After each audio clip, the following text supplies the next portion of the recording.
Good morning, everyone, and welcome to the second annual Corporate Integrity Panel Discussion, a review of the most egregious cases of corporate misbehavior from the previous year.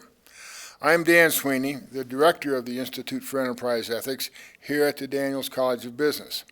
We are delighted that you have joined us this morning, and we look forward to a very robust discussion, both from the panel as well as from your questions. I would like to thank our sponsors for their generous financial support of our work. You have been seeing their names and brand marks on the screen behind me. CoBank was our inaugural charter partner and has been part of our team from the beginning. Jim Shanahan is here representing CoBank. Thank you very much, Jim, and your colleagues. Level 3 was our second charter partner, and we have them to thank for access to their global IP platform by which we are live streaming this event. I know that Neil Eckstein is in the audience somewhere. There you are, Neil. Thank you and your colleagues from Level 3 very much for your help. The Daniels Fund is a strong supporter of the Institute as well as a great partner of the college. IHS Markit is a loyal supporter of our work, and we appreciate their help and participation. Pinnacle Assurance and Deloitte LLC have been generous in their support for the Institute as well.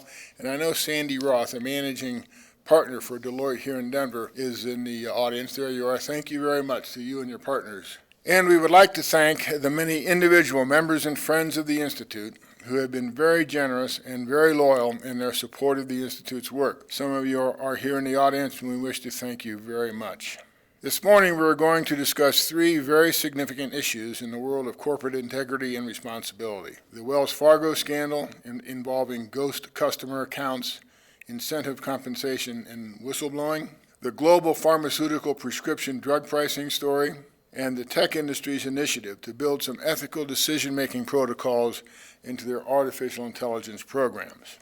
And we have an outstanding panel and moderator to lead us through this discussion. Cindi Fukami is Associate Chair and Professor in the Department of Management, Education, and Office of Executive and Professional Education here at Daniels.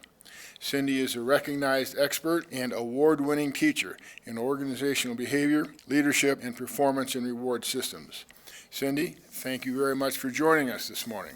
Bart Alexander is principal at Alexander & Associates. Previously, Bart served as Chief Responsibility Officer for Molson Coors Brewing Company. Bart has also served in senior leadership roles in economic development and health and human services at the federal, state, and local level. Welcome, Bart. We are delighted to have you with us this morning. Kevin O'Brien is an associate professor in the Business Ethics and Legal Studies Department here at Daniels. Kevin also serves as an independent director on the Centura Health Board of Directors and is a leading expert on Sarbanes-Oxley issues as well as corporate whistleblowing issues and the law. Our moderator is Paul Gibbons, an author, speaker, and consultant practicing predominantly in the field of change management. Paul is the founder and former chairman of Future Consideration, a London-based consultancy serving clients in the global financial services industry.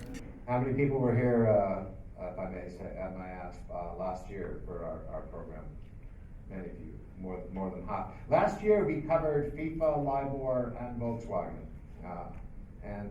Again, Dan and I didn't have any trouble finding three vitally important issues to talk about this year. There were many that we could have chosen to look back upon last year. Volkswagen has, I think, going to pay $2.8 billion in fines to settle criminal charges, $1.4 billion to settle civil suits, and they're under court supervision for 3 years. LIBOR, they indicted about 20 people. I think only one has done hard jail time. But again, the worst of that scandal may be behind us. And in FIFA, I think 8 people were indicted from the FIFA organization. They have a new chief executive, and they have a new code of conduct, if you will. The interesting question from our point of view is those scandals, all of them, took about 10 years to manifest, but there were certainly indications that they were happening 10 years in advance, slightly more in the case of FIFA. It's whether we ought to have been able to detect those before they were brought to a head in 2015. And the second question, in a sense, looking forward, is what have we learned? So are banks more vigilant? Have they learned from some of what's happened at LIBOR? have we learned, have the auto manufacturers and other manufacturing companies learned from what happened in Volkswagen? Have international national organizations such as the International Olympic Committee learned from what's happened at FIFA? I fear not. I think there's a psychological tendency, if you will, to try and isolate such problems, to ring fence them, to say, for example, if you're chief executive of another bank, there before the grace of God go I. Or that could never happen here. And I think the problems that those three organizations faced were more endemic and more systemic, and not really isolated cases. And so it's my speculation, or it's my hypothesis, that are things like that going on at other companies, other banks, other manufacturing companies, other auto manufacturers, other international organizations right now as we speak. And are there any which are on that 10-year uphill trajectory now, which we're missing, we ought to be paying attention to? So that's part of the provocation I offer today. I don't think we're learning quickly enough, and I don't think we're paying enough attention to what seems to be happening. So 2016 was a very interesting year.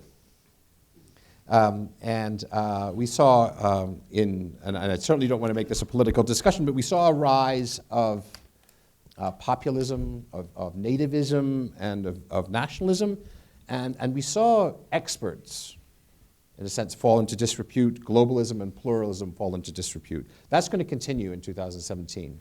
We haven't seen the end of that, perhaps not by a long ways. We have to ask ourselves what happens if the trend continues as it has been going. I think that's an interesting question. And the word of the year for 2016, see if you can guess, was post-truth. Interesting. Other contenders were Brexiteer, adulting, the glass cliff, alt-right, and woke. And I think it says something about the weightiness of 2016. Because the word of the year in 2015 was an emoji, a smiley face with tears of joy, crying. And all the words from 2016 picked by the Oxford English Dictionary as being the words of the year, words most searched, most newest, fastest growth, were pretty politically heavy words. So what's post-truth? It refers to a political culture where debate is framed by appeals to emotion and ideology rather than details of policy or facts. When facts are challenged in a post-truth world, people tend to double down. They tend to challenge the alternative facts, is a word that's been thrust upon us. And people tend to double down around back. And I don't mean this to be political. Pick your least favorite politician, your least favorite political party. I don't mean to single anyone out in this. I think it's, again, a systemic or an endemic problem. In a post-truth world, you don't target a wide audience with your speech. You target a narrow audience, and you target their confirmation biases. You speak not to convince the wide audience, but to inflame the smaller audience. Now, why is this important for business ethics? Why have I included that? I think the problem is bigger and wider than just a political problem. If we thought it was just a political problem, we could say it's just politicians doing more of what they always do. Boring. I don't think we need to pay special attention to it, but I think it's bigger and wider. And I think it's systemic and endemic in a way some of the issues from 2015 were. I think we rely on experts to lead us towards the truth, to provide us with a factual basis for the decisions we make as citizens, as consumers, and as business leaders. And I think without expertise, it's very hard to have a basis, a truthful basis for the decisions we make. But even maybe more importantly, I think truth is the basis for trust. And I really do think, this sounds like a fanciful thing to say, trust makes the world go round. Trust in institutions, trust in each other, micro examples of trust. So one Brexit politician said very frighteningly, the world is tired of experts. I think that's a horrible, slippery slope. And again, the link I wish to make is between expertise, between truth, and between trust. And I don't think we can run businesses, and I don't think we can run societies. I don't think we can operate the way we do. And I don't think it matters in North Korea, this is interesting too. Because I think these problems of trust and truth really only matter in our free societies. I don't think it matters very much if they trust their institutions in North Korea or not. So I'd like to consider the discussions that the panelists will look at today through that lens, if you will, through the lens of truth. So without saying too much about what the panel of experts are going to talk about, Wells Pharma Wells Fargo, excuse me, Wells Pharma. Well, they pretty good. are. And on the face of it, all of these are different. Wells Fargo seems to be behind us, and it seems to be contained.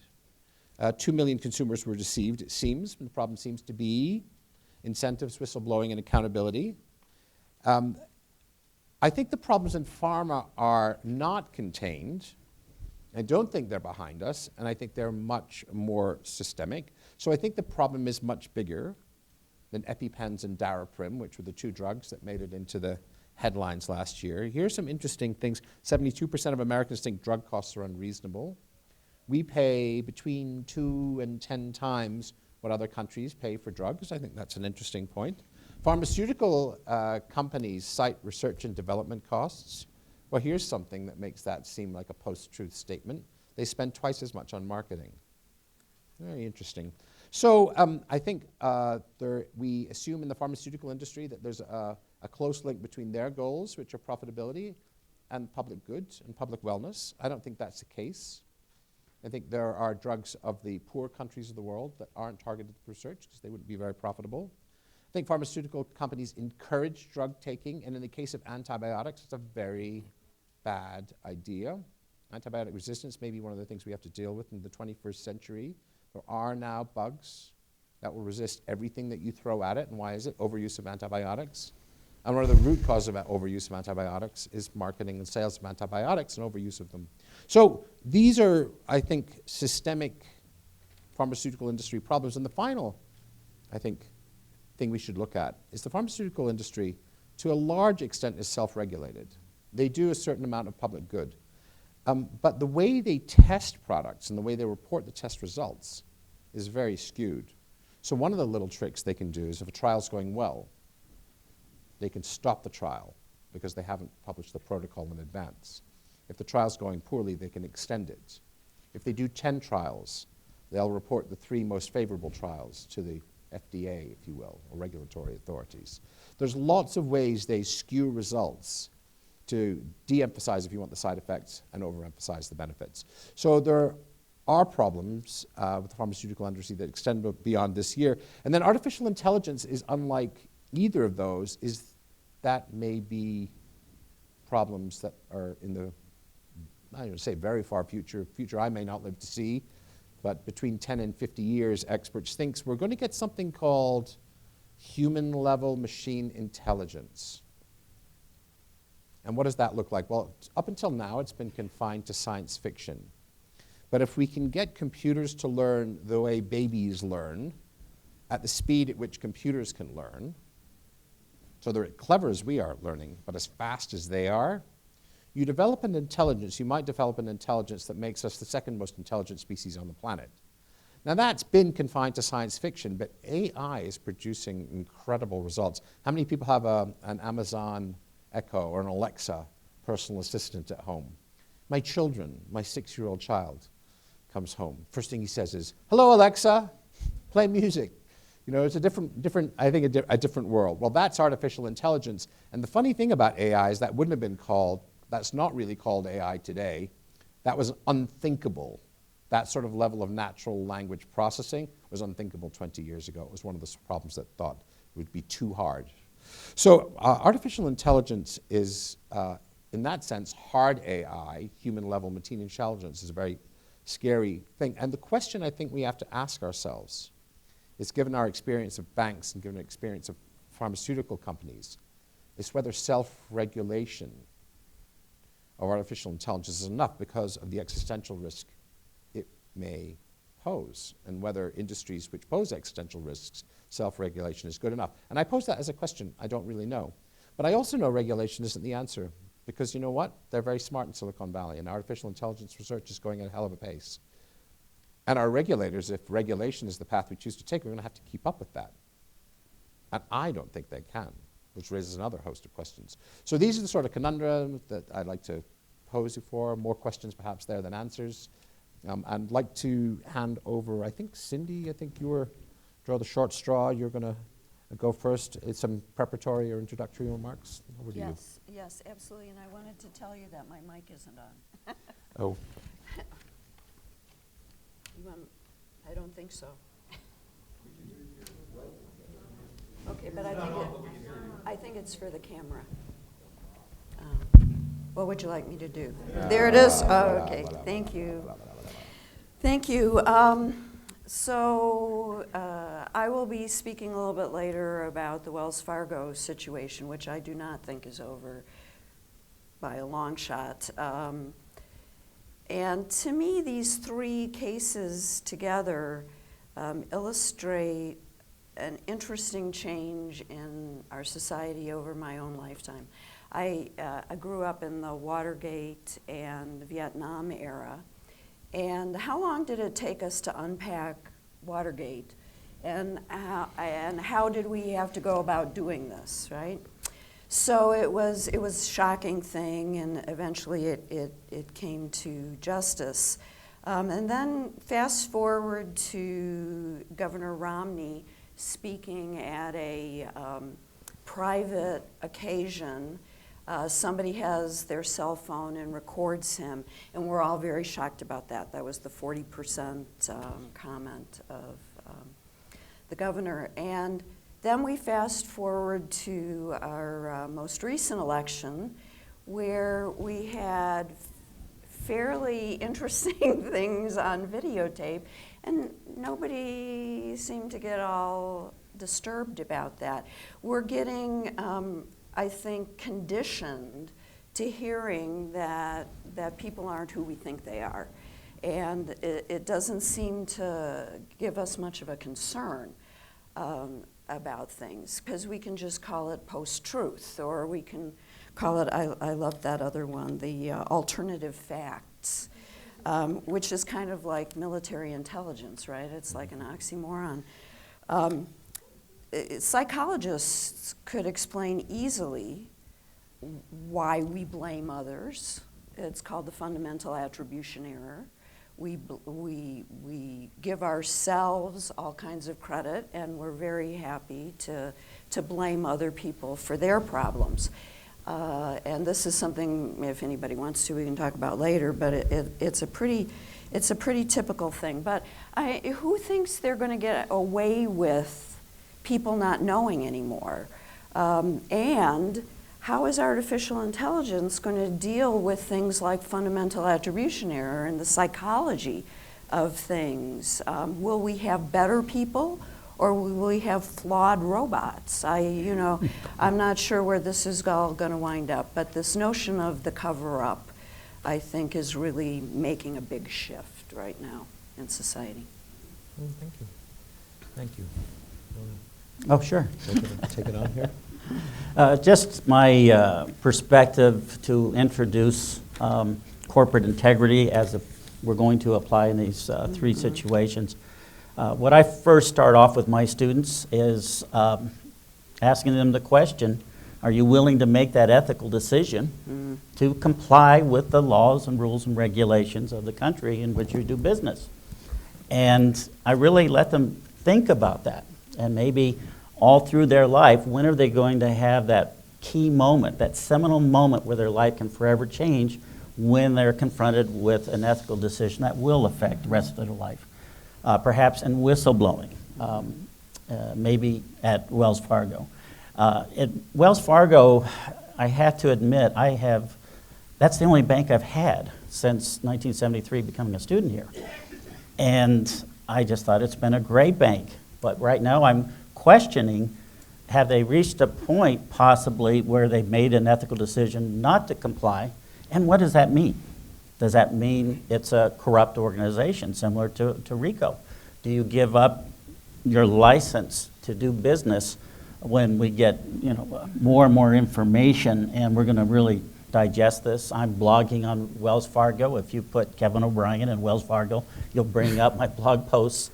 But there's over 16, 17. I added the new one that just came out about the issue of internal auditors. Yes, internal auditors and the employees being forewarned. And so it's just one thing after another. I'm on the board of directors, the Independent and Audit Compliance Committee at Centura Health, and I really appreciate the approach that they're taking to corporate integrity. They're focusing on all their corporate governance procedures based on the federal sentencing guidelines for organizations in 2004, and really focusing on those regulations about what does it mean to have an effective ethics and compliance program, and how do you establish that tone at the top. And they're focused, Centura Health is the largest employer in the state, not for profit, but very, very focused on making sure that they are in compliance. They've made that ethical decision. One final point that I'm interested between the ongoing battles between the two parties, what's going to happen with whistleblowing? Because to me, that really does help ensure ethical conduct by corporations. But the Republican Party might dust off their Whistleblowing Improvement Act to change Dodd-Frank and the regulations significantly. It would provide that there would be no way that you could get an attorney to represent you on a contingency fee basis. So you got to pay for all those costs of attorney fees right up front. That if you're culpable because you were ordered by the CFO to maybe make adjusting entries that violated GAAP, you would have to go ahead and you couldn't get the bounty because you were culpable. But you're the ones with the evidence, and you were ordered to do so. And then finally, a key provision that Republicans would like to look at is that you could only whistleblow to your employer first, and not go direct, even if you're concerned that the employer is not going to take any action and there may be corrupt. So just some entering first comments. Thank you. I'm encouraged with the level of increased transparency and the leakiness of systems today. And I think it's actually giving the grist to the mill of our ability to cope with ethical challenges in the future. And in that context, I'm convinced that one of the key elements is going to be this idea of effective self-regulatory systems in the context of targeted government regulation.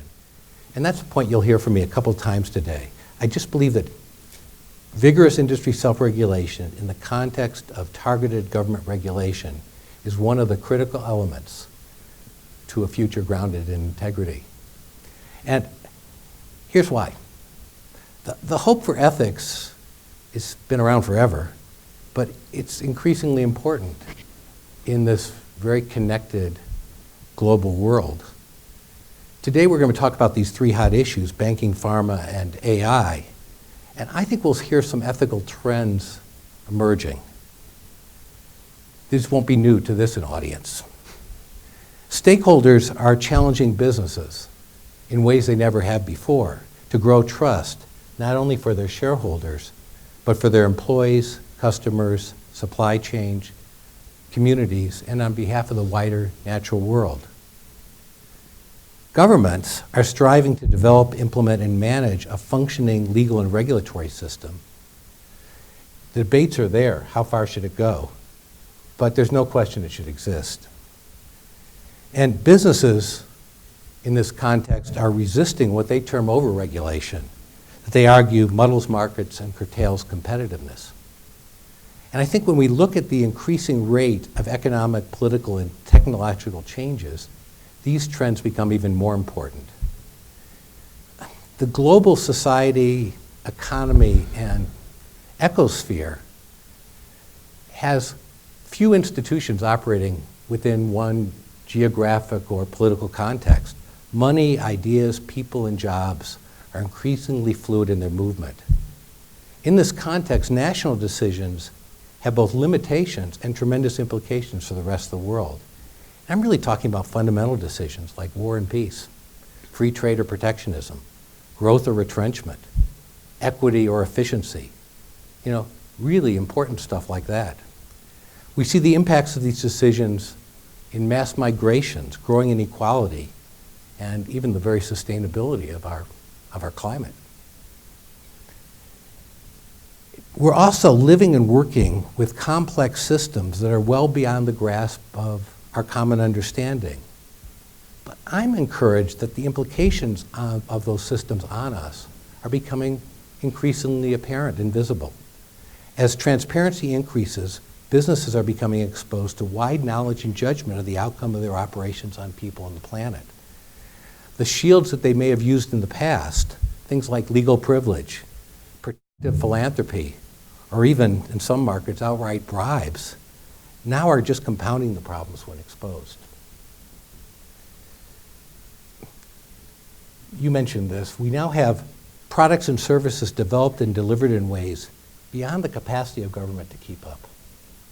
This challenge is certainly evident in the developing world, where even functioning states can't provide basic services and oversight, not to mention the increasing failure of some states and emerging power and influence of all kinds of non-state actors. We think of that as the ISISes, but it's also things like Bart now going to Europe. These are non-state actors that are affecting the world in ways that we have not been prepared to cope with. And this challenge is also impacting developed economies, where the rate of change exceeds the capacity of governments to understand what's going on, let alone react. We've talked about that in some earlier sessions about the Ubers at Airbnb and how government regulators can't keep up. That's just the visible tip of the iceberg. You know, as Dan mentioned, most of my recent experience was in the alcohol industry, where I had the privilege to struggle with some of these issues. And I became increasingly convinced that many decisions previously attributed to government are now being made in the private sector. The Carnegie Endowment and Professor Virginia Hoffler titled this trend "The Public Role of the Private Sector." The public role of the private sector. So businesses today are being asked to react to issues like equity, fairness, sustainability, human rights, access to health care and education in ways that are new and for many unfamiliar. It's a far more complex world than one based solely on increasing shareholder returns. And yet I think these three ethical trends I mentioned earlier may provide a bit of a framework for going forward. Companies are beginning to engage with these diverse interests, seeking to create new products and services that build value for all their stakeholders, including but not limited to, certainly, shareholders. Governments are starting to recognize they can't keep up with the rate of change and are trying to figure out how to simplify regulation to impact the most critical questions of equity and fairness. And of course, that leaves a huge gap. Need for all kinds of internal systems of whether it's whistleblowers and ethical reporting systems, but also effective and transparent systems of self-regulation. So today you'll be hearing a little bit more from each of us about these trends and issues, and we look forward to your questions and your challenges.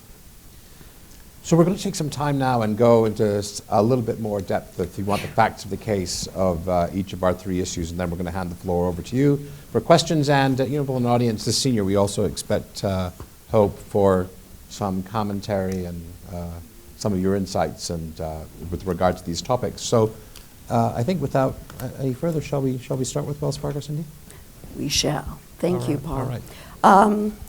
I actually had an inkling about something at Wells Fargo about 8 or 9 years ago. My younger daughter got her first job in a pizza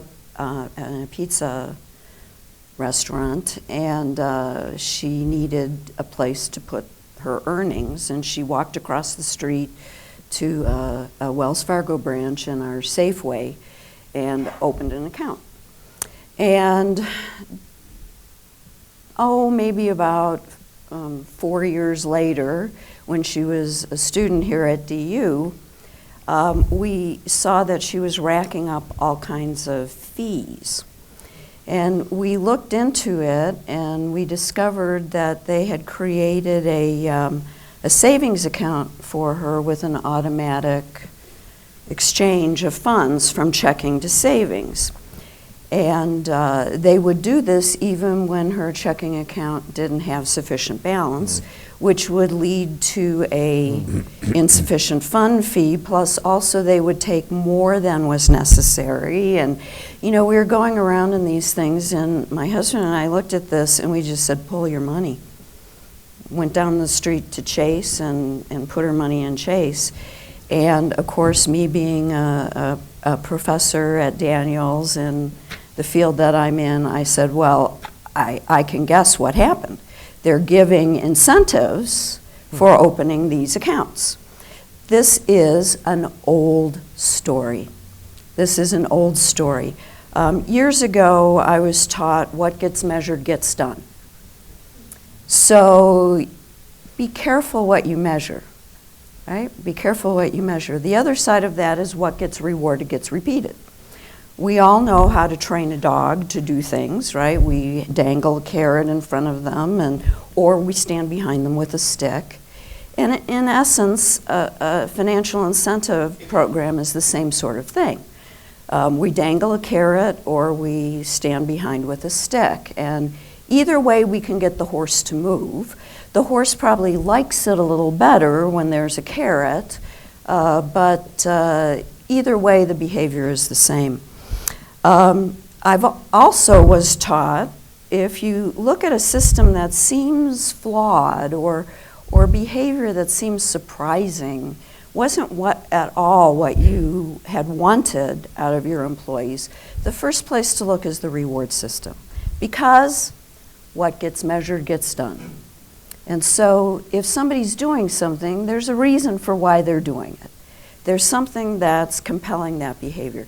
Just call up one of your local service providers for internet or telephone or whatever, and try to get them to fix a problem that you have with your service.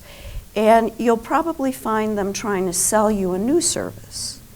And what you'll discover is they're not rewarded for fixing your problem. They're rewarded for selling you more problems. And so this is the way that things have worked for a very long time. You know, the first use of a profit-sharing program that we know of in the United States was in the 1790s in Boston.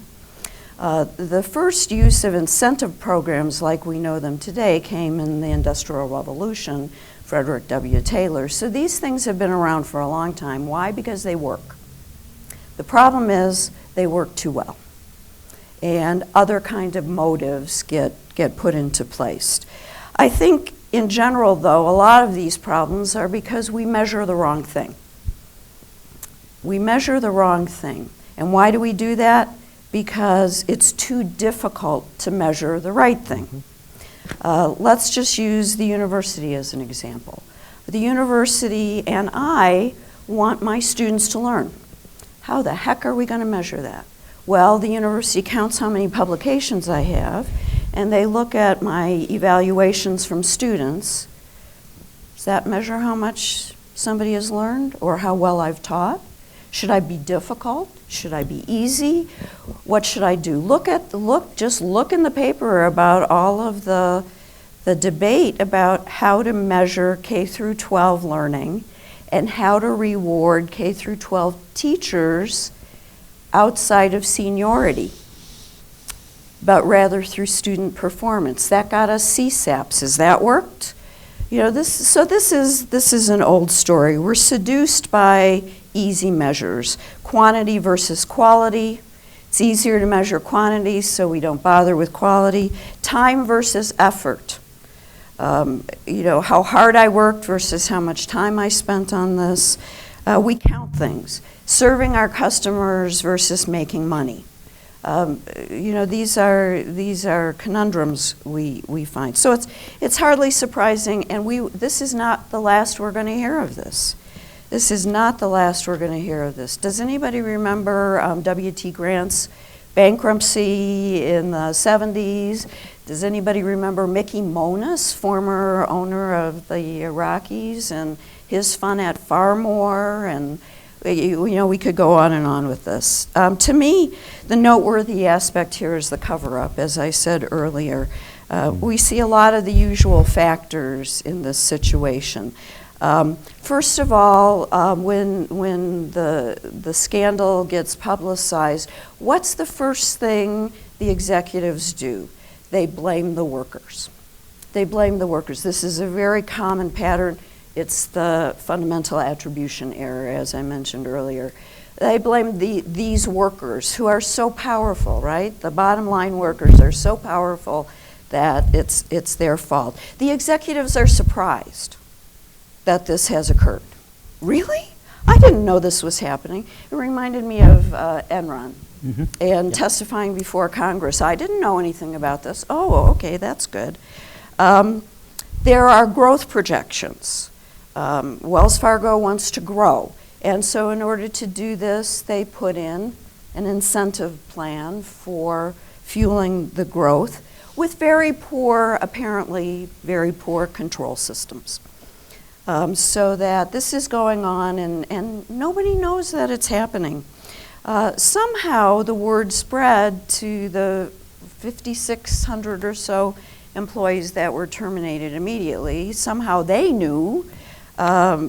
So either we have a toxic culture that encourages this behavior, puts employees in a tournament of sorts for the survival of the fittest, or we have a clueless culture where nobody knows what's really going on. Now, which one do we prefer? Toxic or clueless? I don't know which one is worse. Some people were doing this to get rewards, but many people were also doing this to avoid being fired. So we have the carrot, we have the stick.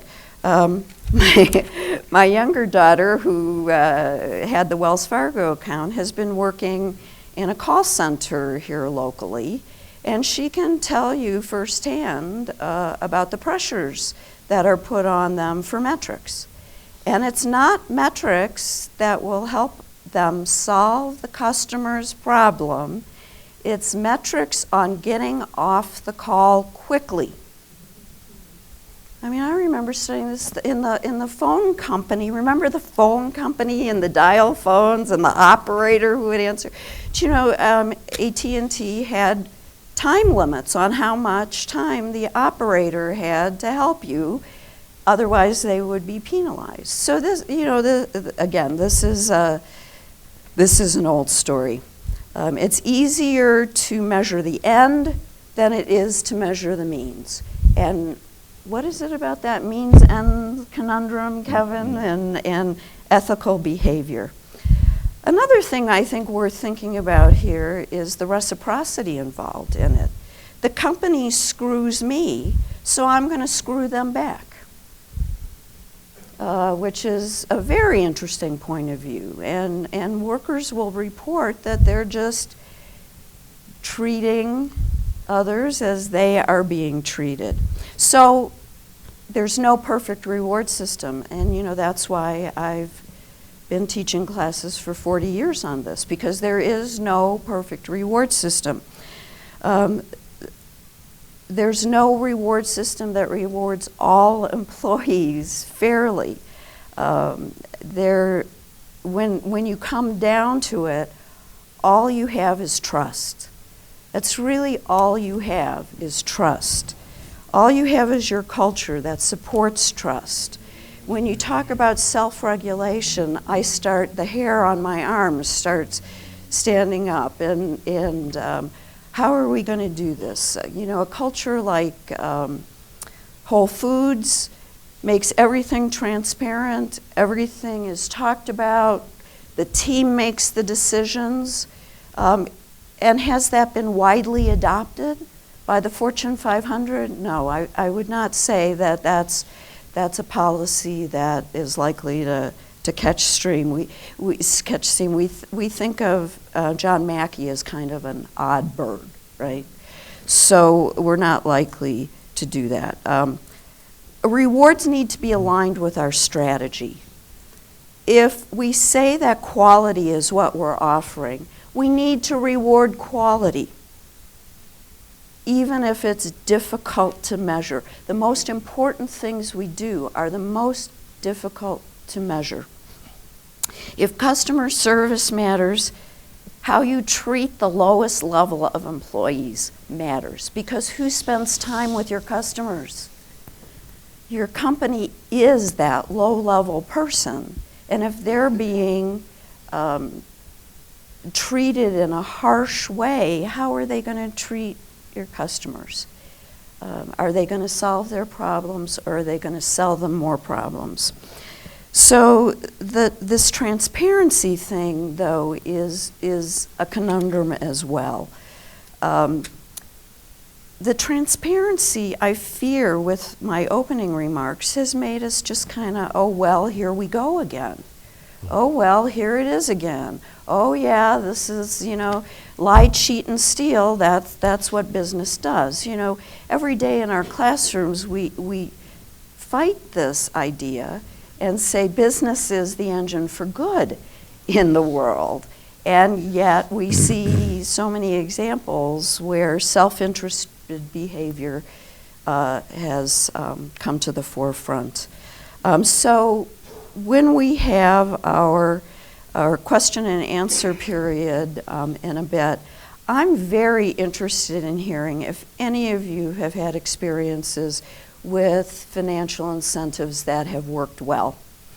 And if you would share those systems with us so we can learn about some ideas for hope for the future, as Bart has suggested. Should the amounts be lower? Should the amounts be higher? What should we do about this? It's an area that's very difficult for research to be conducted in. You know why? Because this is the least transparent area within any company, is how we reward people, how we have decided which pay grade they get into, which, by the way, is one of the reasons why we think that pay inequity continues to occur, because there's so little transparency in how we actually decide how to reward people. And on that happy note, I'll pass it back to you. Do one question that I always wrestle with, and thank you very much, is sometimes when I'm in these ethics conversations, we all sound like Chicken Little. The sky is falling, there's climate change, it's artificial intelligence, it's fraud, and so forth. How on earth have we made so much progress in the last 500 years if the fundamental design of human beings is to screw things up as badly as we seem to be able to screw them up? So but thank you for that excellent tour of the guts of Wells Fargo, if you will. We're going to take another 15 minutes each, 15 minutes with a focus on pharmaceuticals and 15 minutes with a focus on AI, and then the floor will be add over to you. Could I just add a few comments? Of course you should. Of course. One of the things that caught my attention when the CEO of Wells Fargo was testifying, where in this universe would the CEO say in Congress, we didn't tell the board of directors for 1 year about this? How does that happen? And I find a little fault with the board, because in 2013, the LA Times did that story. Before I go into a board meeting, I Google Centura Health and say, where is there any controversy related to its services anywhere in any state? And all you had to do was Google Wells Fargo, and you'd get the LA Times story in 2013 instead of them learning it in 2015. The other issue that I have is just the mind-boggling aspects of the people that were charged maybe with whistleblowing, employees that really felt strongly. They were retaliated against, terminated instead of recognized and rewarded. And so, to me, that's unbelievable. And that one statement that we made at the beginning, news came out that each one of those offices where risk management auditors were going to actually look to see if all the documentation is there, those offices got 24 hours notice. And so then they looked at client signatures and scanning them into documents to go ahead and address that issue. Finally, as a CPA, where was KPMG in this for those 3 years? There was no disclosure as a contingent liability, and I'm wondering, should there be restatements? How did they audit for this kind of risk and noncompliance? It just really shakes me up, that this really occurred. And then finally, the CEO divested $60 million of his stock before the CFPB came out with the settlement of $185 million. and got a ruling in-house at Wells Fargo that it was not material, non-public information about that ruling coming out because it's just $2 million and we're a $30, $40 billion company.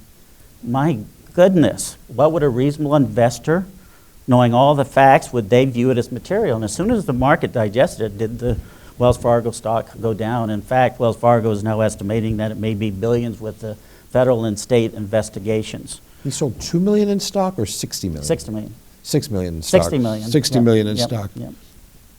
So anyway, just a lot of issues because the top 4 executives getting compensation, if those financial statements are restated due to misconduct, anybody's misconduct, then they have to disgorge. And so I just think there's all sorts of issues that we're going to learn through these investigations. This case is going to be classic. Yeah. I really do. Like Enron. Interesting, very Yeah. interesting. You know, What I you would got for us on pharma? Should we go, or would you like to? Yeah, just as a would real you quick like to add comment. on what? I just Wells want to Fargo? relate this issue of management of ethics to just general management. A piece about this case that was kind of surprising to me was this. If you had a branch, and then a group of branches that suddenly started to have performance that was outstanding by your own measures, you would think there'd be a curiosity why, and that the regional manager and even higher up, as those reports get rolled up and you say, wow, there's something really good happening there. Let's go find out why. They're producing a much higher level of account yields than most are. Where was the curiosity? And you're left with either the indifference or clueless or a much more Toxic. sinister alternative. Yeah, and that was, of course, the story at W.T. Grant, the bankruptcy. They had been rewarding store managers for sales growth, and the store managers found that there was no audit process, so they just reported wild growth, and W.T. Grant didn't look into it, and they took on lots of debt to build new stores because of the great promising projections of growth, and wound up being taken over by Kmart, but that's another story. And that was Mickey Monis's story at Farmore as well. So I mean, we don't seem to learn too well from these situations. Ready to give us some Sure. some insights into the pharmaceutical crises of 2016? Sure. Good. I'm focused mostly on the price gouging aspects and the ethics of it. When I teach intellectual property, I love starting with the Constitution, and you tell me if you think this is ethical. Article 1, Section 8, Congress authorized to promote the progress of science and useful arts by securing the limited times to authors and inventors to the exclusive right to the respective writings and discoveries. It's not quite like a monopoly, but you you can go ahead and license what you invent and what you actually author as far as a writing. And the limited time for inventions is 20 years. And it really isn't a problem of price gouging, I think, because of the 20-year period. What I found in really researching, it's really after the pharmaceutical drug goes off patent. And then there are not the generic companies that actually go ahead and say we're going to compete.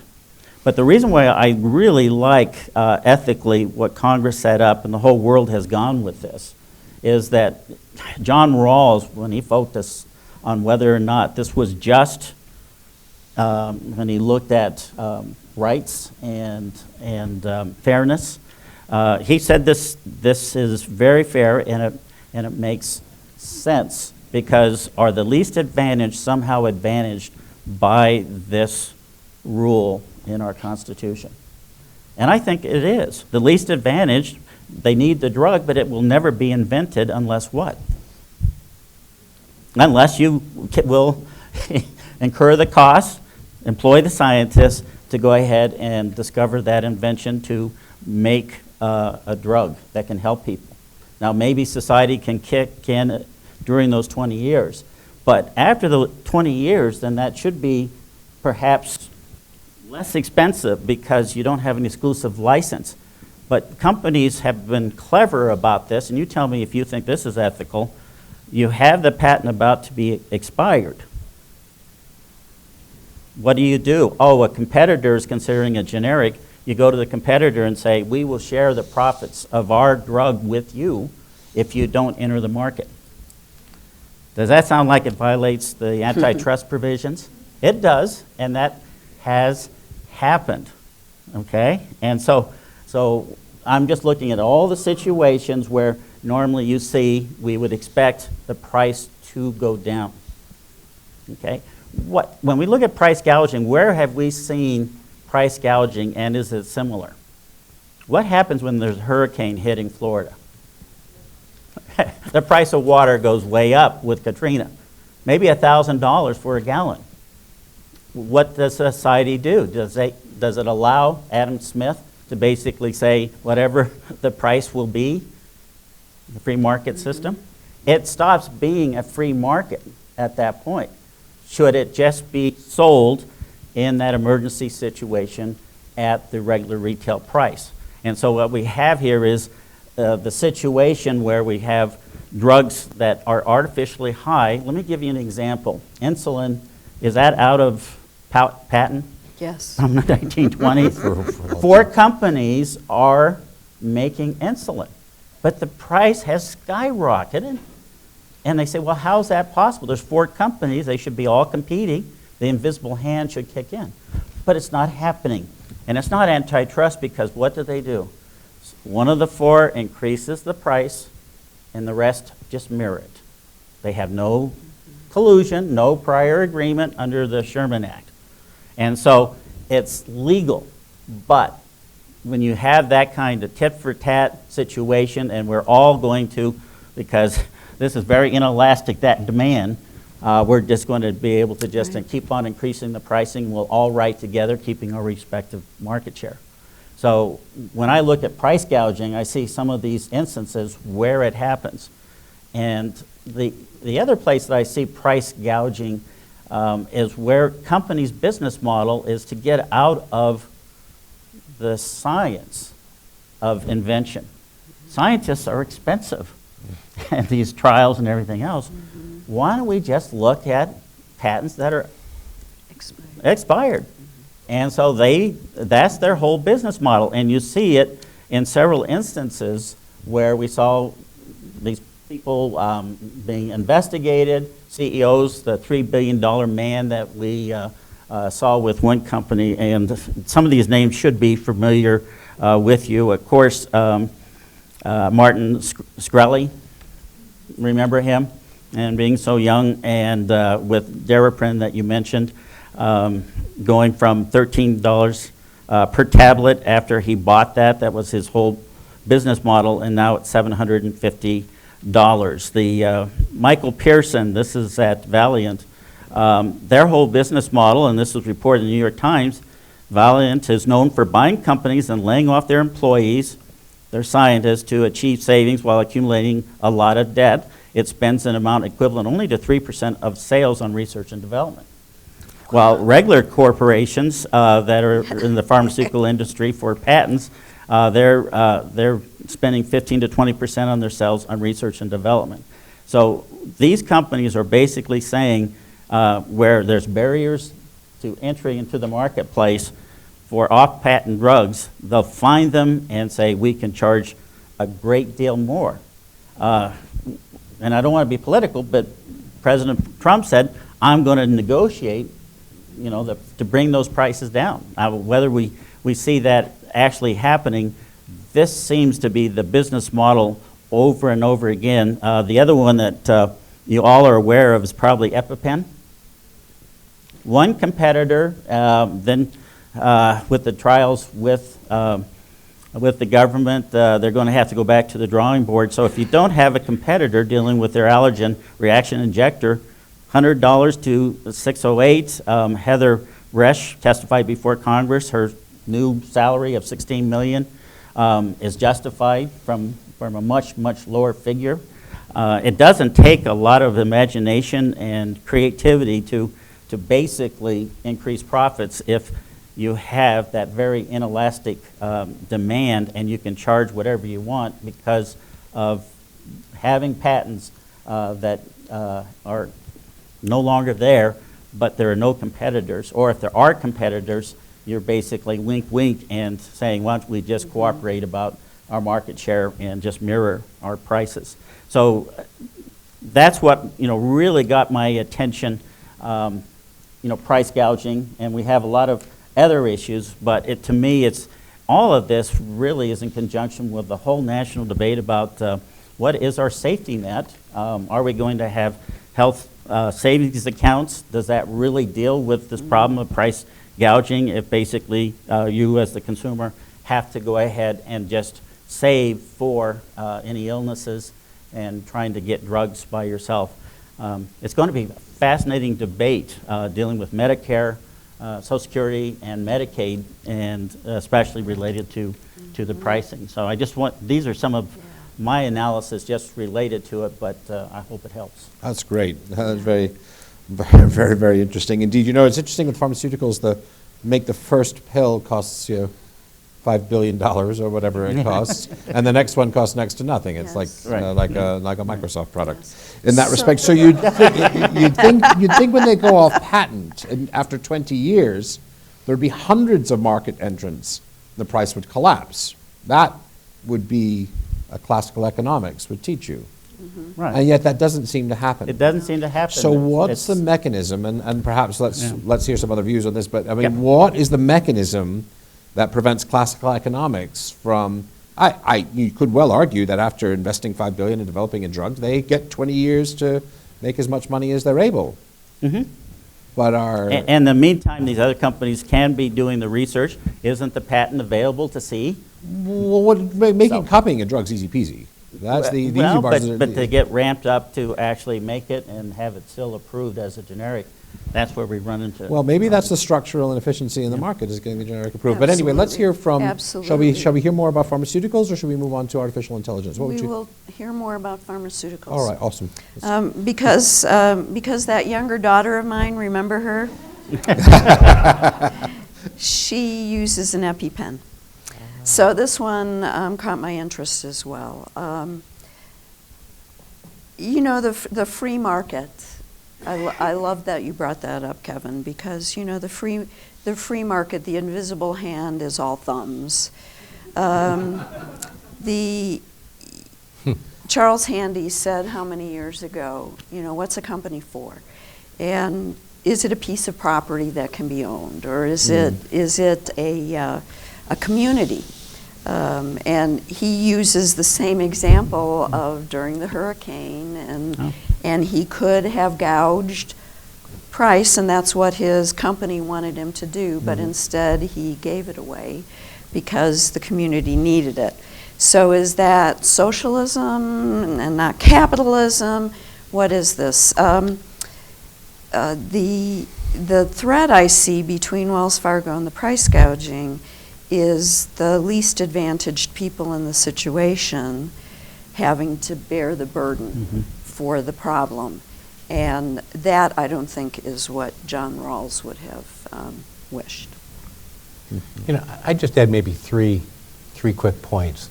One is increasingly pharmaceutical R&D isn't occurring by Big Pharma anymore. It's being done by small startups who come up with a great idea, and then Big Pharma buys it.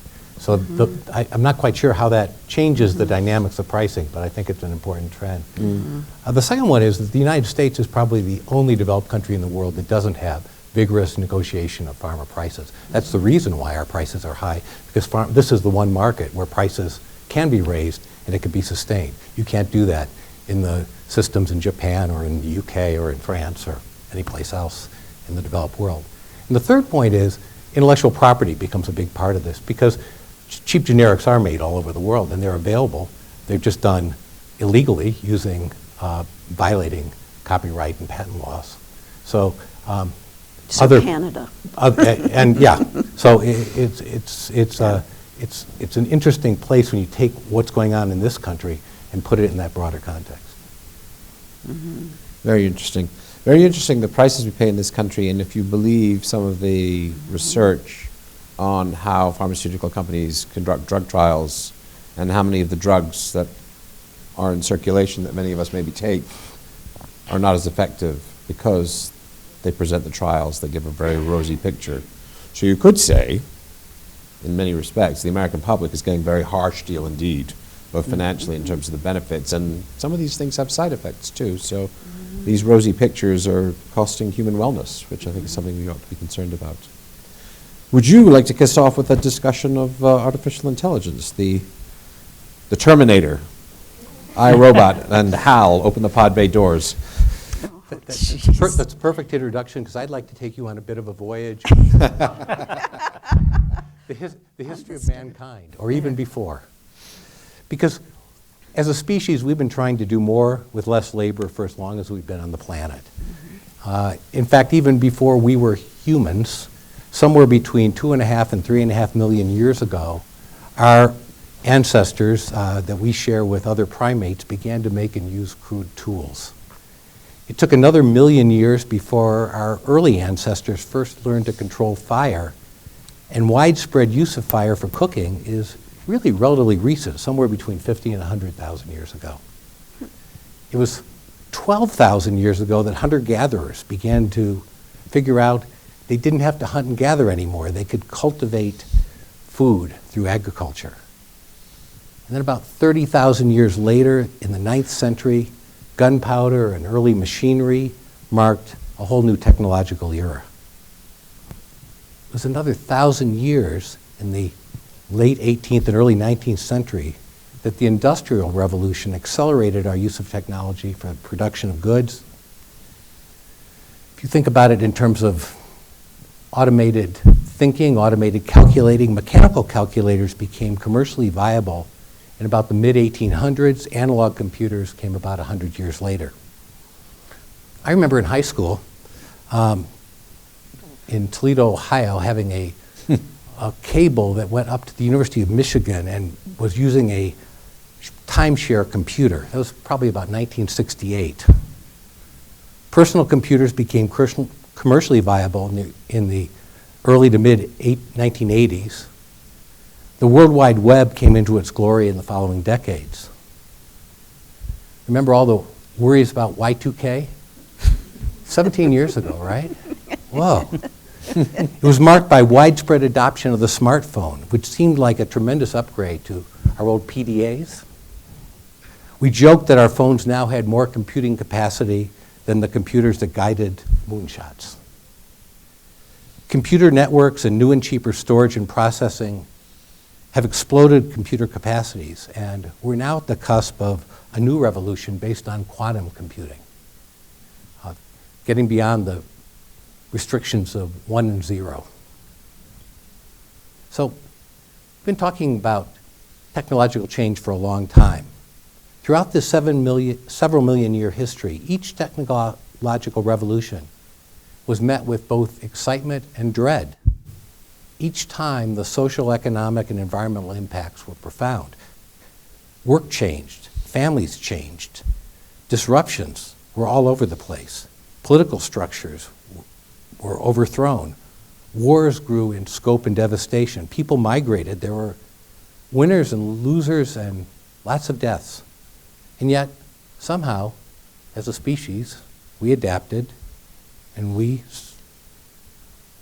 took the time to adjust, and we survived. Today's AI revolution isn't leaving us a lot of adjustment time. In 1984, Shoshana Zuboff, a Harvard Business School professor, wrote a book called In the Age of the Smart Machine, The Future of Work and Power. She described how this emerging computer technology could be used to empower, she called that informate, or to control, to demean and impoverish and control.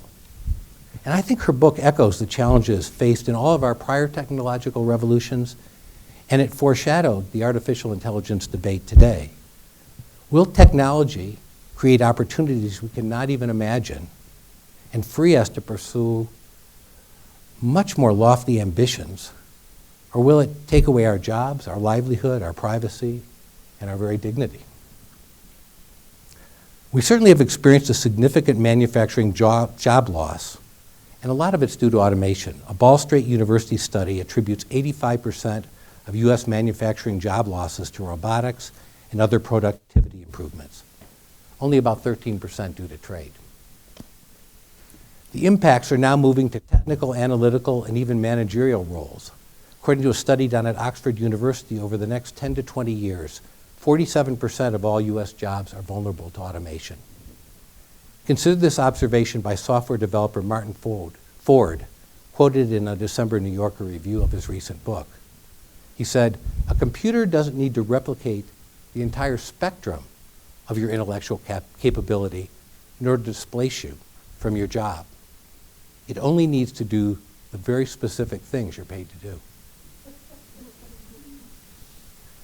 James Manica, senior partner at McKinsey & Company, agrees that almost half the activities we pay people $16 trillion in wages to do in the global economy have the potential to be automated using currently demonstrated technology. This is current technology. He believes that most automatable activities involve data collection and manipulation and physical work in relatively predictable environments that include manufacturing, food service, transportation, warehousing, and retail. In the US, that's 51% of our employment activities and $2.7 trillion in wages. And he adds that even 25% of what CEOs do, like analyzing reports and data, could be replaced. He cautions that more jobs will change than will be automated away in the short to medium term. And several other experts observe that the eliminated jobs may be balanced by those created in enterprises yet to be determined. Consider, for example, that Google didn't exist 20 years ago, and its parent company, Alphabet, now has a market cap of over $500 billion. But these economic adjustments take time, right?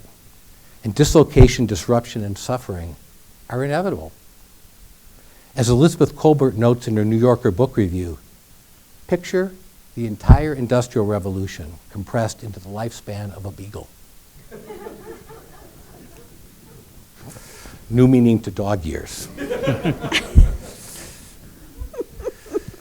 So returning to Shoshana Zuboff's key ethical question, will the AI revolution informate or denigrate? I want to try to break that down a little bit. At the most fundamental level, we encounter the warning from Stephen Hawking that AI will become an existential threat to our species. He told the BBC, "The development of full artificial intelligence could spell the end of the human race. It would take off on its own and redesign itself at an ever-increasing rate. Humans, who are limited by slow biological evolution, couldn't compete and would be superseded." You know, other experts assure us that people can always gain control, at least in the foreseeable future. They hearken back to science fiction writer Isaac Asimov. I liked him in those high school days. Me too. He had those 3 laws of robotics. One, a robot may not injure a human being, or through an action, allow a human being to come to harm. 2, a robot must obey orders given to it by human beings, except where such orders would conflict with the first law. And 3, a robot must protect its own existence as long as such protection does not conflict with the first or second law. Of course, while in that domain, who here remembers the reference you gave earlier to HAL in 2001, Space Odyssey? But even before we confront that reality, we have fundamental questions about who will win and who will lose. How will robotics impact the distribution of political, economic, and social power across the globe? Will the current organization of nation states still make sense? Or will transnational corporations control so much of the means and effects of production and employment with systems beyond government access and understanding that government's role will diminish and the private sector will be playing this public sector role even more?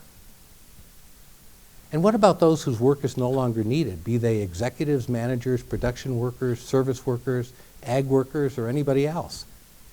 And particularly, what will happen to those who are not suitable for the new jobs that may emerge? We've dealt with dislocated work programs in the past. We're talking about something at a scale far greater.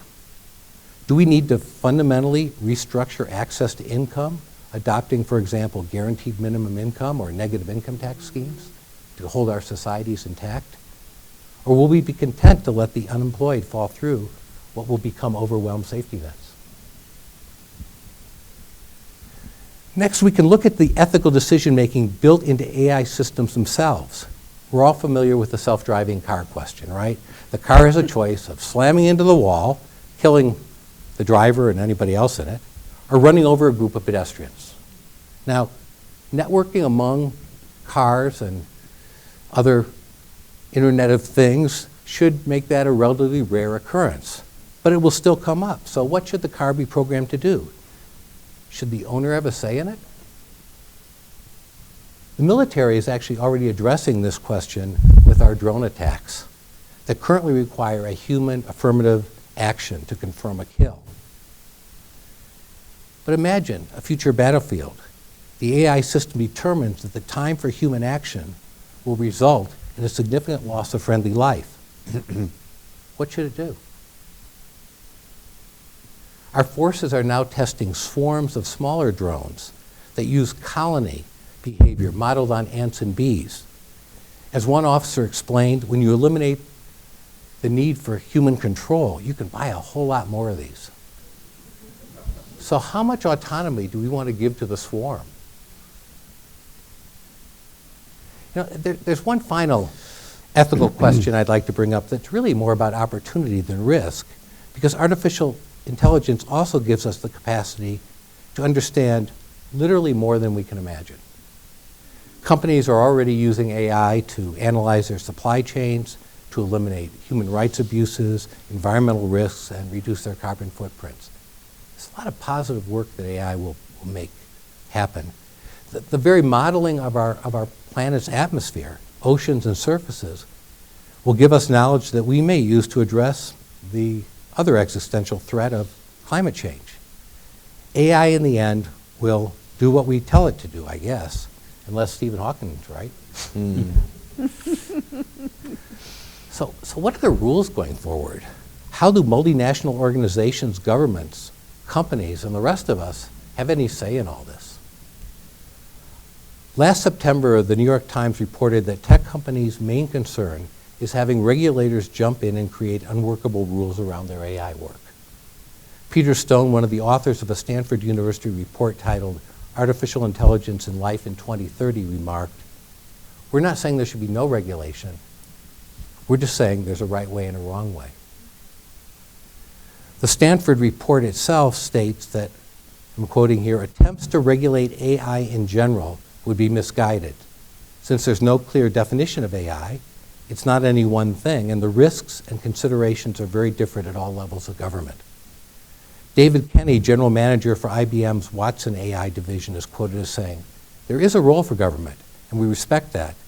The challenge," he said, "is lots of times policies lag way beyond the technologies, way behind the technologies." So as Dan mentioned, 5 tech giants, including Alphabet, Amazon, Facebook, IBM, and Microsoft, have come together and agreed that industry self-regulation, in the context of some scheme of appropriate government regulation, is the way forward. The Times reported they have formed a new industry group modeled on a similar human rights effort known as the Global Network Initiative, in which corporations and non-governmental organizations are focused on freedom of expression and privacy rights. But specifics of the effort, including even its name, are still being hashed out. This is really emerging. You know, as you might expect from my introductory remarks, and with a lot of skepticism and understanding that self-regulation has its own challenges, I'm still quite intrigued with this approach, particularly if the self-regulation process, standards, and the underlying values are fully transparent and open to broad input, debate, review, and constant modification. It's going to require computer scientists to interact with social sciences and philosophers. That's been proposed by Joe Ito, director of the MIT lab and a member of the New York Times board. I'm also encouraged by some of the work at MIT that is trying to ensure that AI and robotic systems have what they call society in the loop. That means humans will still need to be part of any system. This I am convinced of. While the workings of AI systems will be well beyond our common understanding, we'll know what the impact is on our lives. We'll feel it, we'll see it. Like generations of our ancestors, we will be on a transformational journey, this time at blinding speed. It's going to be quite a ride. And in these situations, we used to say, fasten your seatbelt. But I suppose now the robots do that for us. What do you think? Should we trust them? Yes, very good. Thank you. Thank you very much. Do we have, before we hand it over to our audience, do we have anything to add to that, either one of you or both of you? Well, I was struck by Google frustrated with its Translate product because it just wasn't getting past around 88% successfulness related to translating. And then they hired a lot of scientists in AI. And within a year, it's almost 100%. And so I'm wondering if they're going to apply that to the driverless car, and it's going to happen so fast. We have 500,000 drivers for Uber and cab drivers. And so my question is, what's going to happen to them? Could it be that fast? I have students that claim, because they're so savvy, they think it's going to be 8 to 10 years when we're just completely driverless, where NHTSA, the National Highway Traffic Safety Agency, says, it's going to be in 4 stages, and it's probably going to be 20 years. But maybe, in all of our lifetime, we'll deal with a driverless car, and we won't cause car wrecks by texting at the same time. Gosh. What do you got? I think that first of all, my younger daughter is not a robot. So I'm not going to bring her into this conversation. But the artificial intelligence thing is fascinating to me. I'm a psychologist, and I think whose intelligence are they going to decide is the important intelligence. I like a Jetsons kind of a view of the world when it comes to things like that. But I'm struck. The last word you said was trust, and here we go again. Those same studies of ant colonies have shown that civilizations that cooperate and collaborate last longer than those that are competitive. Mm-hmm. And so, it all comes back to social capital, community.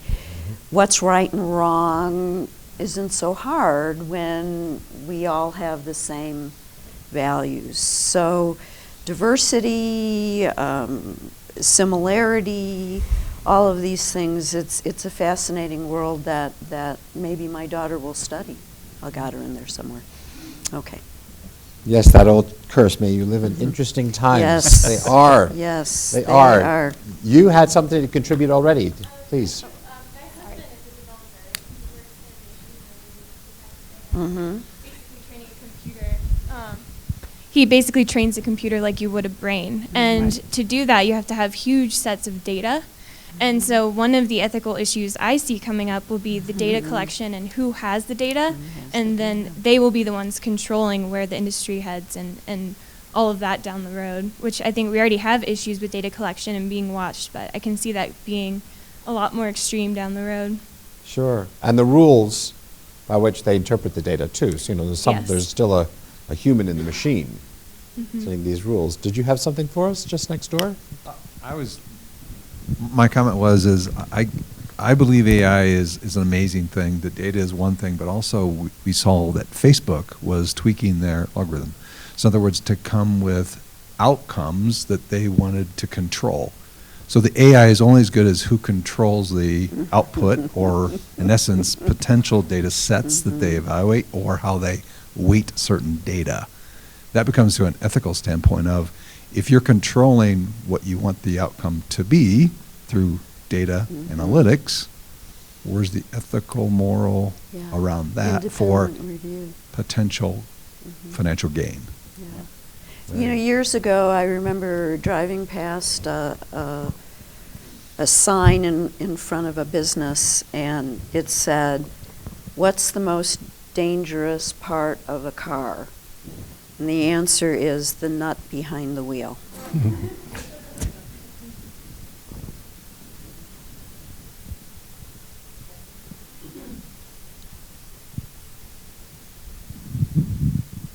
I'm curious that there hasn't been a lot of mention about the millennials and on these three topics, and I'd like to get your feedback on it. I too have a daughter who is a millennial, and when I look at the issues that we've just discussed today, when it comes to AI, that's not even a second thought for them. I mean, it's what they live with, that's what they do. When it comes to, you talked about the transparency around rewards and the compensation. They are very transparent. Everybody that's a millennial knows what everybody else is making in the company, and so they are very verbose about that. So maybe that will have an impact on the transparency issue. And when it comes to pharmaceuticals and the cost, especially when something around an EpiPen or insulin, the millennials are very compassionate. I mean, they are looking at what is doing the right thing for the underserved and underprivileged, and just general people not being able to afford $700 for an EpiPen that's life-saving. So I'd like to get your feedback when it comes to the millennials who will be driving this, or are driving it currently, and will continue to do so. Good question. Are they a lot smarter than us? Or are they going to save us? That may be true. What are your thoughts? Well, I think that they're different. We go through our lives and we acquire things. My students, they don't want to own a car. They just would like to have a car show up on a variable cost basis and then ride it and let it drive. And it's amazing how open they are to technology. I mean, I saw in 1994 the first web page. Students showed that to me, and I said, this changes everything. But for them, all of this technology is there from birth. And so they come to expect that, it's going to help them, and they embrace it. Where it's a little more difficult for me to imagine a completely driverless car. It's not hard for them to imagine. Well, let's remember that you started off your trip down history lane with tool. It's a tool. But it's how you use the tool that matters, right? It won't matter what the tool is. It's how it's used that has an impact. If millennials are sharing their salary information with one another, and they believe in a post-truth world and alternative facts, how do we know that what they're sharing is reality? Mm-hmm. And so the transparency in salaries, I think, has to come from the company. It can't come from other people telling you what they're earning. The last thing I'll say is, this is very not PC. I do not put a lot of credence in generational theories because I heard my dad say the same thing, and he probably heard his dad say the same thing, and we all said it, and it's just we grow up in different times. We grow up in different times, and so kids are using technology at a very, very young age, and so it's just another tool for them, and they're the ones who are going to guide how we manage all of this. And I hope, really hope, deep down in my heart, that this care for the community will continue to flourish. I don't always see it in people of that age. We old people may not be doing too badly. I had a black and white television. It was my first television, so. Well, yeah, you think about where we went from in our own lives, from me sitting there on my, teletype computer terminal timeshare to now having my iPhone and feeling like I'm in Star Trek, computer tell me where to. And you think of that change and just think where that will be. I think we as a species are programmed for adaptation and change. It's just going to get a lot faster and a lot more revolutionary. I just can't even imagine what my 20-year-old daughter will be living, the world she'll be living in at my age. I just can't even, I don't have the imagination. Are we ready to be the second most intelligent species on the planet? Yeah. Are we ready for that? Are we ready to be not the biggest economy on the Are planet? we ready to be not the biggest economy in the United States? We're Yeah. very close. Bob, please. We have a microphone up there. Bob's an accomplished public speaker. He can probably make himself heard anyway. Oh, actually, it won't be on the recording, though, so I think we want to capture you for posterity here. So you hold that for a second. Thank you. I want to thank the panel for a very rich, very robust conversation. I've been making some notes here. And I want to put in a plug for the concept of trust versus the concept of ethics. I've spent the last 5 years working with an organization who's worried about trust and wants to improve trust. And I heard Paul say, trust makes the world go around. I heard Cindi say, all you have is trust. Kevin talked about trust. Bart's last word talked about trust. So it's a theme, and I want to really jump on that right now.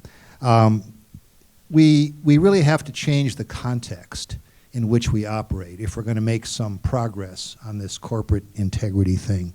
And I think, as Cindi said, we are measuring the wrong things because it's too difficult to measure the right thing. Didn't you say that, Doctor? And she's so right about that. And I'm going to submit from the work that I've done that measuring values and ethics, as much as I write about that or believe in it and speak about it, measuring those things is really hard. So I've been struggling trying to find what can we measure that will be easier, that will help us move the needle. And I've said we can't change human nature, but we can influence human behavior. And I think that comes back to measurements and rewards, as Cindi was saying. So she asked the question, what's your experience with financial incentives that work well? And she wanted to hear some of the audience. And from the work that I've done, I've seen organizations, Mayo Clinic, Zappos, Google, people like that, who are measuring not only financial metrics, which is the traditional stuff that I did when I was in the workforce, but they're measuring, do you operate in accordance with our values? Do you operate in accordance with our culture? And literally 50% of bonus systems in those organizations that I think are very progressive, I think Whole Foods is probably the same way, are measuring people, rewarding people, terminating people who either are operating with or against, the values and the culture of the organization. But I really think that it's hard to measure values, or people would say whose values and which culture. I think trust levels among stakeholders are easy to measure. You can ask your customers, do you trust us or not? You can ask your employees, you can ask your vendors, you can ask your shareholders. So if we're seeking some way to move the needle and to measure something a little easier, and I want to build off your words about trust, I'm going to put out the idea that starting to talk about, let's measure the stakeholder trust that they have in us, all our various stakeholders, might be a way to move the needle. And I wonder if you react to any of that comment. Measuring trust as opposed to the ethereal concept of are you ethical or are you values or things like that. That was my statement, and I invite the panel to comment. I have a reaction to what you said, Bob, and it's that we want our employees, we want the members of our community to share values. But what happens when we all share the same values? Is that good or is that bad? What we also need is principled dissent. We need people who are willing to speak truth to power out of those values and question and challenge. And what happens to you when you're in a position of authority in an organization and people come to you and they say, I think this isn't the right way to do things? What happens to people like that?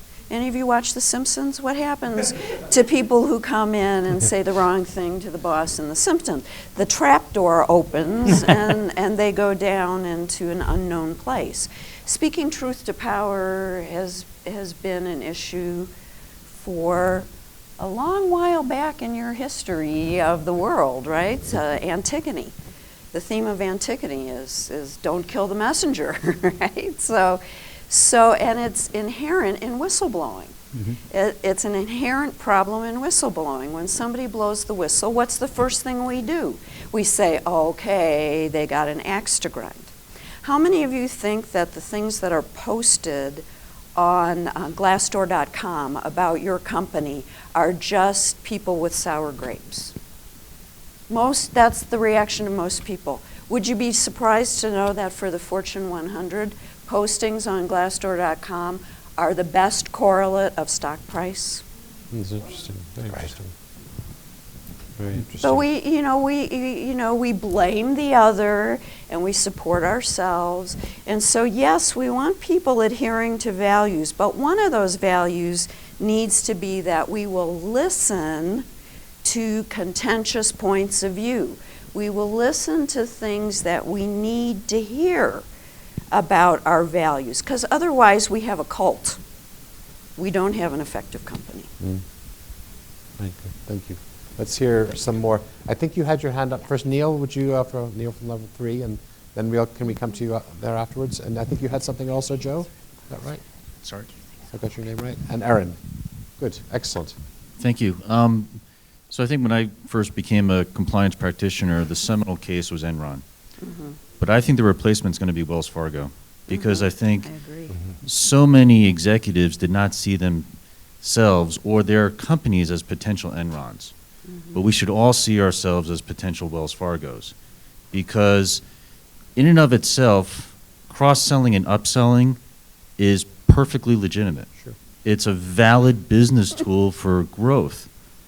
It's the message that then follows that in terms of the how and not just the what that I think that in the compliance world we need to be concentrating on, because it goes to what you measure, it goes to what you reward, but and it's not just on a sales organization. When I'm training in my organization, it's a great case study to use, because I use it in my operations team.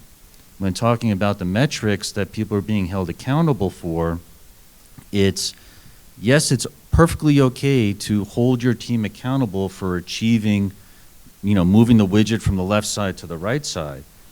But how you deliver that message as a leader and as a people manager is critical, because we can all be a Wells Fargo. Very good. Very good. And can we come down here and have a few more from our audience before we go back to our panel? Great point. Thank you. That's with a big sigh. On September 1st, I retired as Senior Vice President of Private Banking at Wells Fargo. Only a coincidence, and I say this with a sigh because of my awareness of the sadness of what we're talking about, and at my core, believing that Wells Fargo is a good company.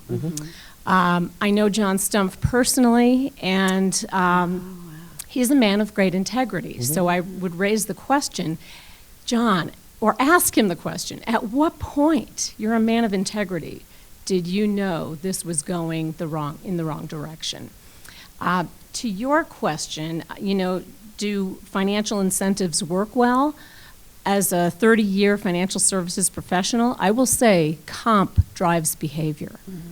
Sure it does. And so again, it is with sadness. My departure, I think maybe partly because big corporate, I was tired of that culture. I'm doing some consulting work now, but I do think that Wells has raised their hand and taken accountability and said, we screwed up. And again, I believe it's a great company, and it will reinvent, and it will course correct. and they will So continue. you just left or just joined? I left September 1st. just left as of Yeah, September 1st. September 1st, I was able to retire, and I'm Okay. going on to new things. Okay. But it's with great sadness Can you that help we have us this out? conversation. I understand the harbingers of this would come back to 2004. So some of the employees who left said, you know, this is going on since 2004. That seems a long runway to me. I spoke and started off very much with these long runways. Could we have known? Should we have known? Absolutely. Who did know? What do you think? What's your speculation or knowledge about what might have been going on? To your other point, is it a culture of toxicity? Was it a culture of cluelessness? I think a culture of fear. People feeling that they were going to lose their jobs Right. because, again, it's all about the numbers.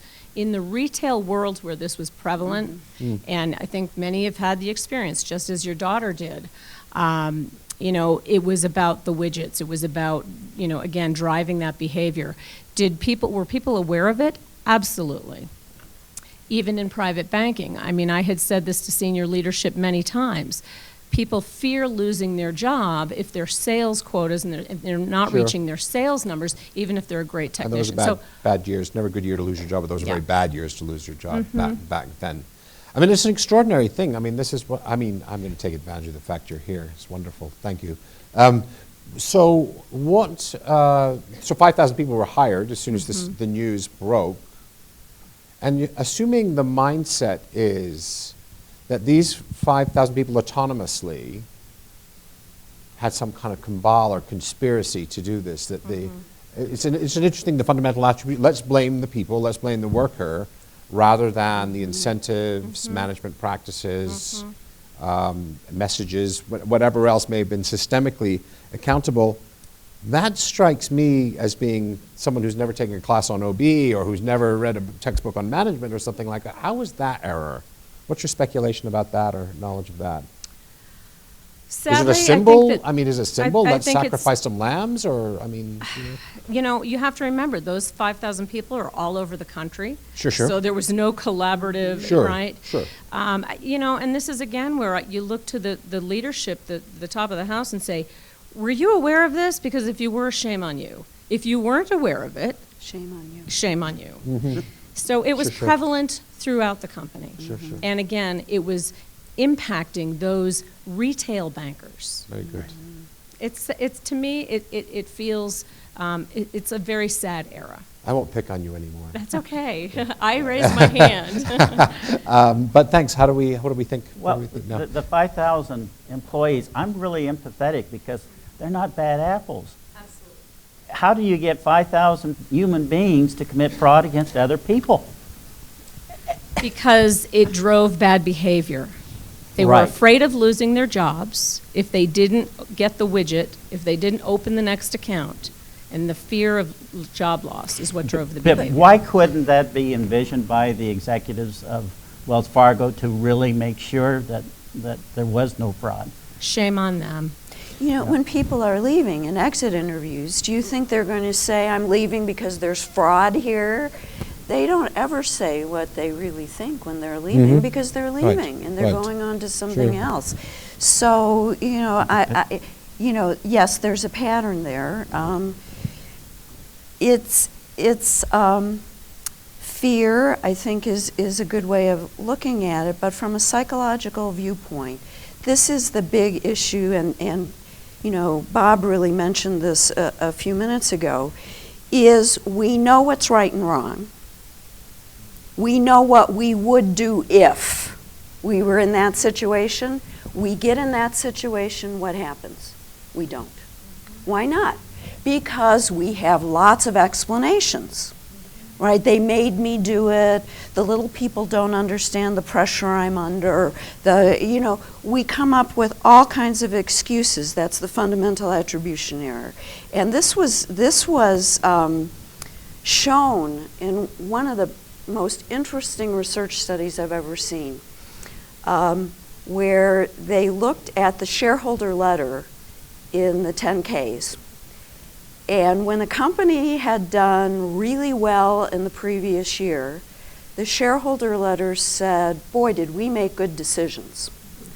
When the company had done much more poorly the previous year, Did we make bad decisions? markets were tough. No, the Headwinds. markets were Very tough. Very tough that year. Our competitors did something we didn't know.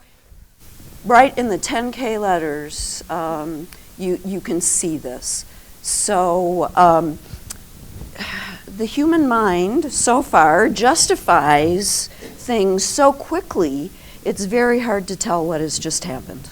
I'm a little and why. intrigued with this kind of the word fear that came up here and the word trust that came up here. Because those seem to me like very different worlds, right? A world where you really don't feel trusting if you're feeling fear. That's right, And if it's you're feeling impossible. fear, if you're feeling trusting, fear's not part of the equation. You can be authentic. You can bring your whole self to work. You can bring your whole self to your job. Yeah. And so that, to me, this sense of broader stakeholder engagement, starting to think about these broader questions of equity and fairness and these, which businesses have not been trained to do generally. Because right? they're It's owned been by trained to be, shareholders. we shareholders Yeah. own the firm, we must. That's right. Right, that dynamic, but I'm optimistic. I'm optimistic that these kinds of scandals are going to affect culture over time. That the ability to continue to do that because of transparency will diminish, and companies who are acting in those ways will be caught, and their shareholders will be the losers in the Well, end. we catch companies every year. I mean, That's as part of my preparation for this, I did a bunch of research on pharmaceutical settlements over the year. Starts with GlaxoSmithKline at the top, the largest, $3 billion. There's one every year. There's every year a pharmaceutical company gets caught with their hand in the cookie jar, bribing, manipulating results, breaking the law.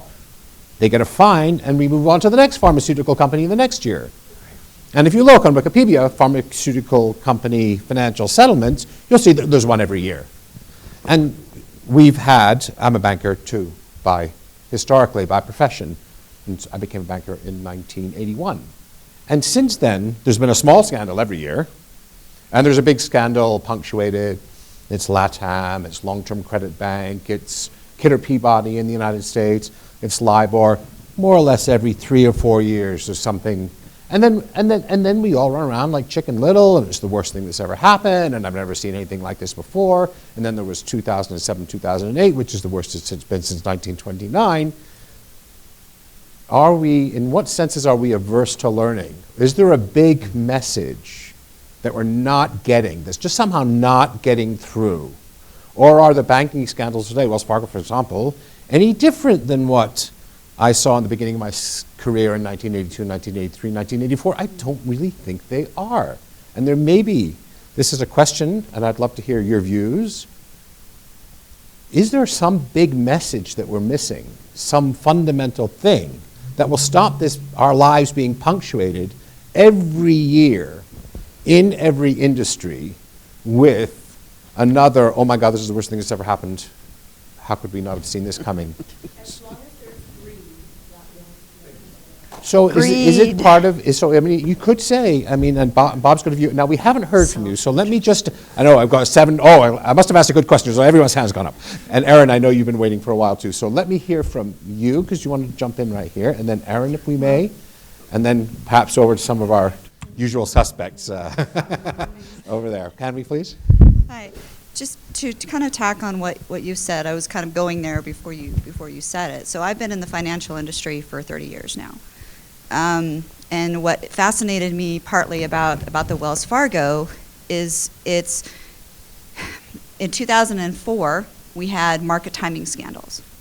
It wasn't illegal, but they found a way to circumvent what happened in that industry and across the brokerage firms. And they figured out a way to levy fines, to charge people, charge the industry. Then we move on to 2008, and again, we had another scandals with the banks. We had Goldman, we had Barclays. They all fell out of that, and again, it wasn't so illegal. Did anyone with Goldman go to jail? No. So now we're in the Wells Fargo. And what They get a job in the cabinet, actually. Well. Forgive me, had to. Anyway, carry on, please. So now with Wells Fargo, it's sales.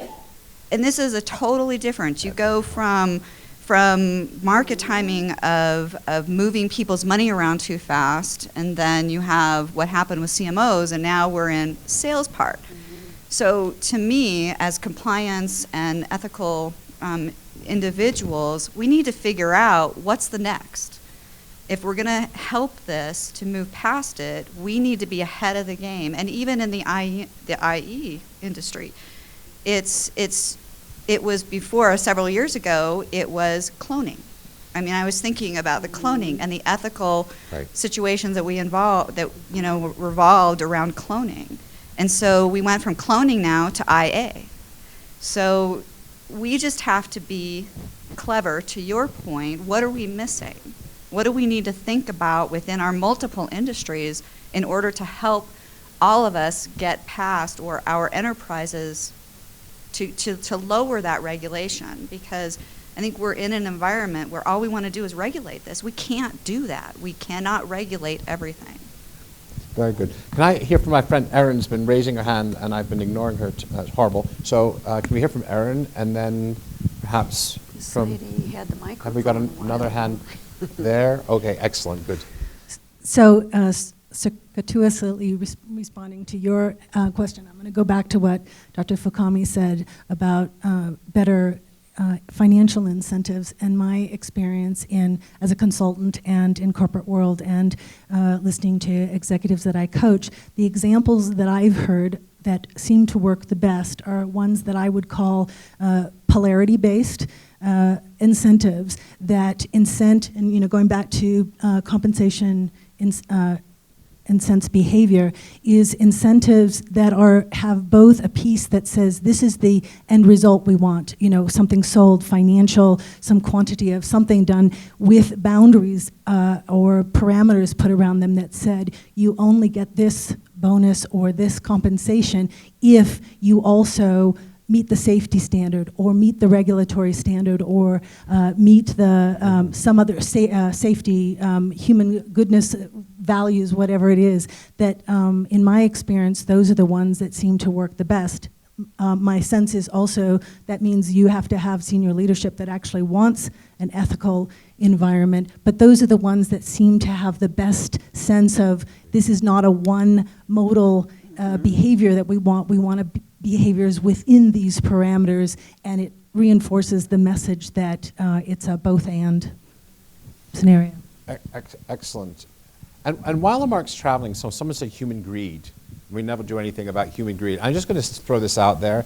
I expect fully to get booed off the stage. There was a guy called Karl Marx who said it was the system that made people greedy. That's right. And compete with one another. That's right. Rather than we naturally competitive, and so therefore we need to design a system that, in a sense, handles human competitiveness. And it's quite interesting. So he believed that humans were born to work, they were born to collaborate, and then our natural state of being was to work together to create value for ourselves. That was part of what distinguished us, is our ability to work together as human beings.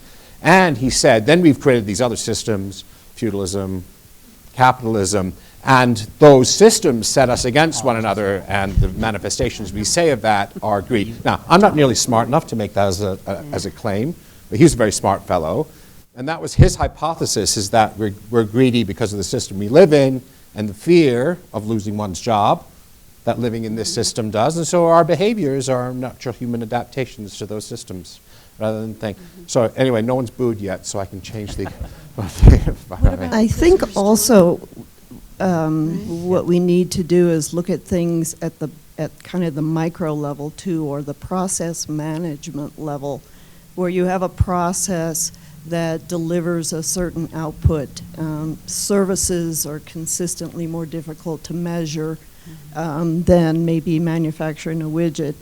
But if your process management incorporates your inputs, one of those inputs being your integrity standards or your values standards and your mission statement and stuff, that you create a process that not only delivers the output, but it's an ethical output and a process that measures itself. And so when the process measures itself, then you can see how what are the things that can be improved? And then on the financial incentive or compensation, that employees are compensated for improving the quality metric or the quantity metric, and even if it eliminates their job, they're not at risk of losing their job.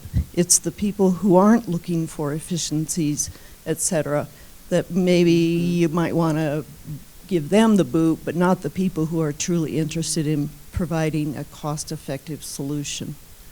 You've been waiting again. My friend Dan is signaling we were almost out of time. Do we have time for one more remark from the audience and then maybe a minute each from the panelists to summarize or thereabouts? If you can keep it to those. If we can keep it, please. I know you've been waiting for a little while. And then we'll come back and we'll make some summary comments, if you will. Well, I once had a client who really put it right. Long-term greed is really good because you take care of your customers, you take care of your people, you take care of everything. Short-term greed is bad. Very good. So that's one thing. The second problem, though, is when we take a look at what's happening and all the change in our society going on in business, the job cycles are so much shorter. And so then the question is, how do you reconcile those two things? Because what's interesting is if you go back, when I was in graduate school, which was in the late 60s, all the big brokerage houses were partnerships. And the way it worked was they were general partnerships, so that if anything went wrong, everybody got it. And you kind of got a reasonable salary, and then you ended up getting your money back over a 10 or 15-year period. So everybody was looking over everybody's shoulders, and they were all worried about how the company's going to do after, how the firm was going to do later. And then we had, all the financial services companies go public, et cetera. And this gets back to what the short-term thing is. So, Cindi, you expressed that so many of these things so well. The question is, do you have any thoughts about how you can reconcile the two in a manageable basis in our society? It's really great. And there are two different structures in our brain. There's an older structure, the limbic system, which responds to emotional stimuli. It's more primal, if you will. And then there's this center, this thing that is a more recent invention. And the two can frequently be at war, and they have different time horizons. So frequently the long term is delaying gratification, and the short term saying, feed me, Seymour, feed me now. And so we have that, in a sense, war between our higher faculties and our higher intentions as human beings and more primal urges. So anyway, I think that's the last thing. Is anyone, I think particularly, you might have something to do? Do you want me to answer you? Yeah, so I taught my first business class probably 40 years ago, and I'm quite sure that I made the point, why do we work on the short run instead of the long run? Why do we do that? So this is another one of those, this is an old story. How do we get people thinking about the long run instead of the short run? What was the first sentence I said earlier? Can anybody answer his question? What gets measured gets done, what gets rewarded gets repeated. We say we pay lip service to the long run, and we reward the short run. That's why it's so noteworthy to me when I see a study that links these things to publicly held companies, because they should have the harshest problem with the short run, because they have the need to report quarterly earnings. So it is an issue, but I'll segue into my closing remarks at the same time, which is that, this is just a basic dilemma in civilized world. Self-interest versus collective interest. Self-interest versus collective interest. And all we'd have to do is have Kevin run a prisoner's dilemma for us, and we'd illustrate it ourselves. I'm a sucker. I'm a sucker because I stayed to help, right? Mm-hmm. And you start feeling like a sucker in these reward systems, and you're going to want to reciprocate. those feelings to others, and this is how it starts to spread. That's a great.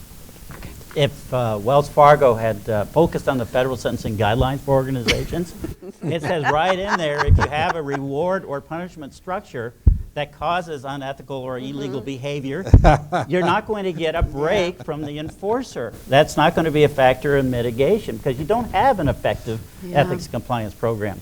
And I think Wells Fargo, they missed the boat. Why didn't they focus on the customer experience and measuring that? Instead, and maybe selling the products, but they were so focused on selling the products they actually made up the products. It's the antithesis. You know, someone mentioned earlier the price gouging after Katrina on water. And I remember contrasting that to a story that was told after the tsunami and the disaster in Japan of this lady who ran a shop who had kerosene. She had a lot of kerosene. And that became essential for survival. Her reaction was, this is my community. This community has supported me. I've made a lot of money from this community. I'll make a lot of money in the future.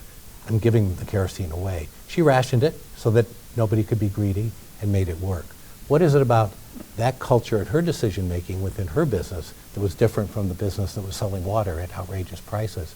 And I think it does have to do with this time frame of how you see yourself fitting into the long run.